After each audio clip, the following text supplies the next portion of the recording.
और इस वक्त उत्तर प्रदेश के शिक्षा मंत्री प्रेस कॉन्फ्रेंस कर रहे हैं, सीधे रुख करते हैं उनका। यद्यपि कई ऐसे भी मामले आते हैं कि कुछ लोगों के सरनेम कुछ भी रहते हैं, लेकिन वो किसी दूसरे संबंधित जाति से बिलोंग करते हैं, उसका प्रमाण पत्र उनके पास होता है। जैसे कोई गोसाई है अगर, और वो अगर तिवारी लिखता है, पाठक लिखता है, कोई टाइटल लिखता है, लेकिन मूलतः उसकी जाति अगर गोसाई दर्ज है, तो चूंकि गोसाई जाति में आती है तो उसको उसका लाभ मिलेगा। लेकिन ये जो भी मामला है, ये अंतिम रूप से अभ्यर्थी को लाभ तभी मिलेगा जब वो काउंसलिंग सेंटर पर उससे संबंधित प्रमाण पत्र प्रस्तुत करेंगे।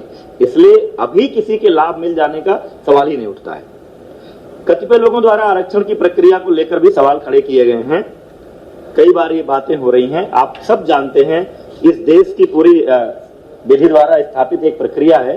50% सीटें किसी भी भर्ती परीक्षा में अनारक्षित होती हैं। 50% में ओबीसी एसटी का अलग अलग आरक्षण है।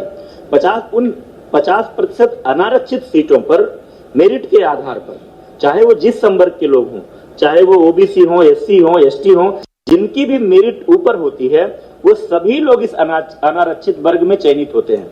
इस भर्ती में भी यही हुआ है। किसी को यह भ्रम नहीं होना चाहिए कि अनारक्षित वर्ग में केवल सामान्य जातियों के लोग भर्ती हुए हैं।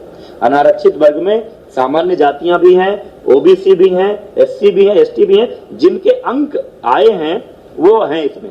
लेकिन माननीय उच्च न्यायालय का एक निर्णय था पोस्टिंग को लेकर के, जनपदों के आवंटन को लेकर के, कि भले ही कोई अपने अंकों के आधार पर ओबीसी या एससी अनारक्षित वर्ग की मेरिट में आ रहा है, तो भी जब जनपद का आवंटन होगा तो उसको उसकी कैटेगरी में मानते हुए भी वो आवंटन किया जाएगा। क्योंकि सामान्यतः एक शिकायत होती थी कि कोई आदमी अपने नंबरों के आधार पर अनारक्षित में आ गया, यहाँ नीचे है, तो इस हिसाब से जनपद आवंटन होगा तो वो अपनी वरीयता का जनपद नहीं पाएगा। लेकिन अगर इसको इसकी कैटेगरी में ट्रीट किया जाए तो वहां वो अपनी कैटेगरी के आरक्षित लोगों से ऊपर जाएगा। निश्चित रूप से उसकी मेरिट ऊपर है तो उसकी चॉइस को प्रायोरिटी देनी चाहिए। और ये कोई हमने नहीं तय किया है, ये माननीय उच्च न्यायालय का निर्णय है। उस निर्णय के आधार पर उत्तर प्रदेश लोक सेवा आयोग भी पदों के आवंटन में यही प्रक्रिया अपनाता है। हमने भी इसी प्रक्रिया को अपनाया है।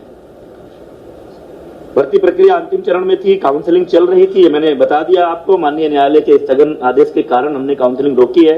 हम डबल बेंच में अपील में गए थे, उसकी सुनवाई कल पूरी हो गई है। फैसला सुरक्षित है।